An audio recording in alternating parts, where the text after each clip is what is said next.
নমস্কার, কেমন আছো সবাই? সকালে দেখো টিফিন বানিয়েছিলাম ওর জন্য, সেগুলো প্যাক করে নিচ্ছি।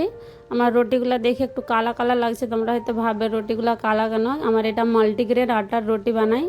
এতে জোয়ারি, বাজরা, নাচনি, নাচনি বলতে কালো কালো সেই সরষার মতো একটা দানা পাওয়া যায়, তারপরে ভুট্টা থাকে আর মাখানা থাকে আর গম থাকে। জোয়ারি বাছরির কোয়ান্টিটি কম থাকে, গমের পরিমাণটা বেশি থাকে। তো দেখো রুটি একটু ঘি লাগিয়ে নিয়েছি, বাঁধাকপির ডালনা হয়েছিল কড়াইশুঁটি দিয়ে, আর একটু সজনা আটা, ঝিঙা আর কাঁঠাল বিচা দিয়ে আলু দিয়ে একটা পোস্ত হয়েছিল।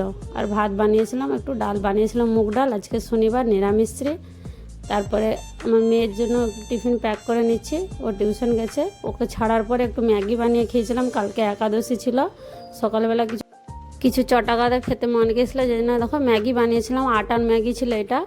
তো কিছু সবজি দিয়েছি, বাটার দিয়ে প্রথমে এটাকে নেড়ে নিয়েছি সবজিগুলানকে, গাজর, কর্ন আর বিনস ছিল, দিয়ে এগুলানকে নেড়ে জল ঢেলে ম্যাগিগুলানকে বয়েল করে একটু চিজ আর অরেগানো আর ফ্রেশ ক্রিম দিয়ে নিয়েছি। দিয়ে ম্যাগিটাও আমার হয়ে গেছে, খুব সুন্দর লাগে খেতে এরকম করে সবজি দিয়ে খেলে। ভিডিওটা পুরো দেখার জন্য অসংখ্য